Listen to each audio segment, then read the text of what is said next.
औज़ु बिल्लाहि मिनश्शैतानिर्रजीम। बिस्मिल्लाहिर्रहमानिर्रहीम। अस्सलामु अलैकुम वरहमतुल्लाहि वबरकातुहू। हकीम मोहम्मद अल्ताफ़।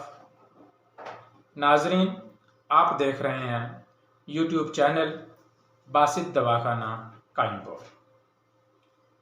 आज का जो मेरा मौजू है वो है माह रमज़ान के हवाले से कि इफ्तियार में और सहरी में किस चीज़ का इस्तेमाल किया जाए ताकि इंसान अपने आप को फिट रख सके। ऐसे लोग भी हैं जिनका माह रमज़ान में अक्सर बीपी लो हो जाता है। वो क्यों होता है, इस चीज़ के लिए भी मैं आज आपको साथ साथ बताऊंगा।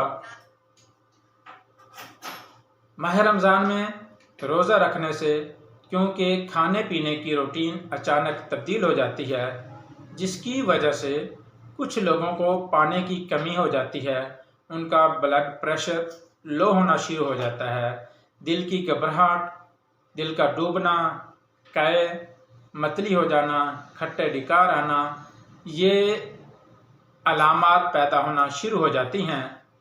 इस सूरत में मैं कुछ चीज़ें आपको बताना चाहता हूँ।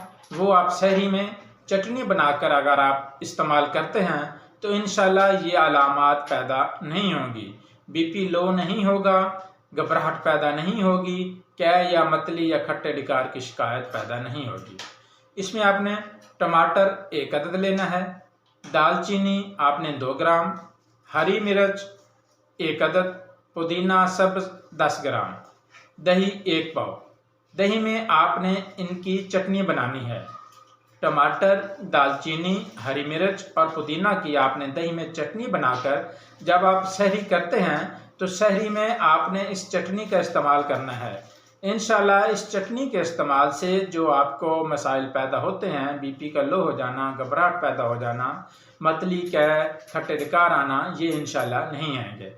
इसके साथ साथ आप इफ्तियारी में ये एक मशरूब इस्तेमाल करें तो इंशाल्लाह ये भी आपका मसला नहीं पैदा होगा। इमली 5 दाने, आलू बुखारा खुश्क 3 दाने, अदरक ताज़ा 2 ग्राम, पानी 1 गिलास। आधे घंटे के लिए भिगो दें। इसके बाद साफ हाथों से खूब मल छानकर नमक हस्बे ज़ायक़ा और चीनी, इसमें अगर आपको शुगर नहीं है तो चीनी डाल लें, अगर शुगर है तो आप इसमें चीनी का इस्तेमाल ना करें। जैसे ही मशरूब तैयार किया जाता है उसी हिसाब से आप ये मशरूब बना लें। आप इफ्तारी में इस चीज़ का इस्तेमाल करें। इंशाल्लाह जो मसाइल पैदा होते हैं रोज़े के दौरान वो आपको इंशाल्लाह नहीं होंगे। आपके जिस्म के अंदर पानी की कमी नहीं होगी, आपका गला भी खुश्क नहीं होगा। इंशाल्लाह ये तमाम मसाइल आपके ठीक हो जाएंगे। अल्लाह हाफिज़।